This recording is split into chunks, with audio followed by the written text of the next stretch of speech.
Good morning everyone. My name is Komal Yadav. Today we are going to discuss about the class 8th of chapter 7 और आज हम लोग का जो topic है वो हम लोग पढ़ रहे हैं effort of conserve forest and the wild life. उसमें हम लोगों ने डिफॉरेस्टेशन पढ़ा, उसके बाद से प्रोजेक्ट टाइगर के बारे में थोड़ा बहुत पढ़ा था। जैसे मैंने आप लोगों को बताया था कि प्रोजेक्ट टाइगर एक इंडियन सक्सेस स्टोरी है जिसमें टाइगर को कंजर्व करने के लिए एक प्रोग्राम बनाया गया था।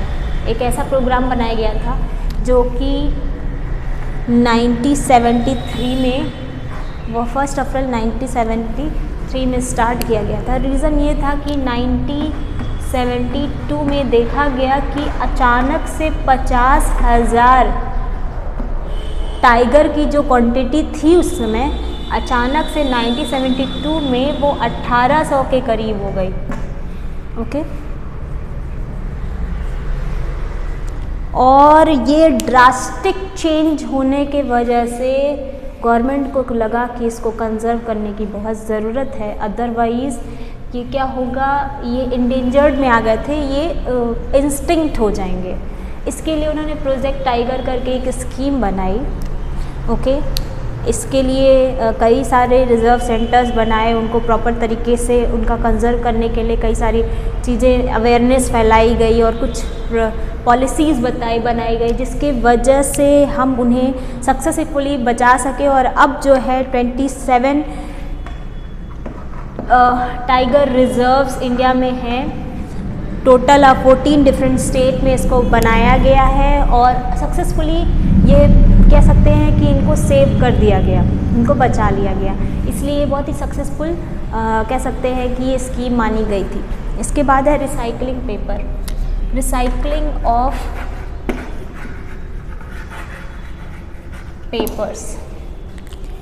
रिसाइकलिंग ऑफ पेपर एक अनदर एफर्ट है एनजीओ के दौरान, ना कि सिर्फ एनजीओ कह सकते हैं कि गवर्नमेंट ने भी कई सारी इससे क्या होता है कि एनजीओ और ये गवर्नमेंट और नॉन गवर्नमेंट दोनों ही ऑर्गेनाइजेशन के लिए बहुत ही बेनिफिटेड होता है। रीज़न ये होता है कि इससे सिर्फ पेपर कह सकते हैं कि सिर्फ प्लांट नहीं बचता। सबको पता है कि पेपर जो है प्लांट से बनाया जाता है। ओके, तो अगर हम पेपर को रिसाइकिल करते हैं तो एक हमारा प्लांट तो बचता ही है, सेव ट्री तो होता ही है, लेकिन इसके अलावा भी और भी कई सारी चीज़ें देखने को मिलती हैं। जैसे कि पेपर के फॉर्मेशन में कई सारे और चीज़ें लगती हैं, जैसे कि पावर लगता है, जिसको इलेक्ट्रिसिटी बोलते हैं, एनर्जी बोलते हैं, ठीक है। उसके अलावा वाटर लगता है। तो अगर हम पेपर को रिसाइकिल कर दें तो ये सभी चीज़ें भी बच जाएंगी, ठीक है। न्यूज़पेपर जो हम लोग पर डे पढ़ते हैं वो भी एक रिसाइकिल पेपर होता है, रिसाइकिल पेपर होता है, उसको रिसाइकिल कर सकते हैं।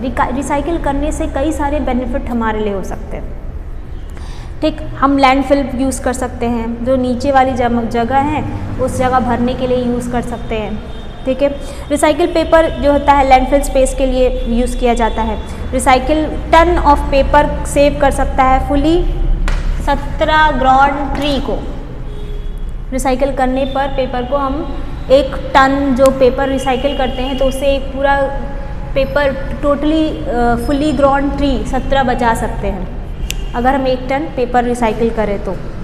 ये फॉसिल फ्यूल को कंजर्व करने के लिए भी इम्पॉर्टेंट माना जाता है, ठीक है। फिर है एवरी टन जो न्यूज़पेपर है रिसाइकिल होने पर एनर्जी की सेविंग होती है, वाटर की सेविंग होती है। तो ये सब कह सकते हैं कि ये हमारे लिए बहुत ही बेनिफिटेड है कि आपको पेपर को रिसाइकिल करना चाहिए, रिसाइकेबल बिन्स में डालना चाहिए।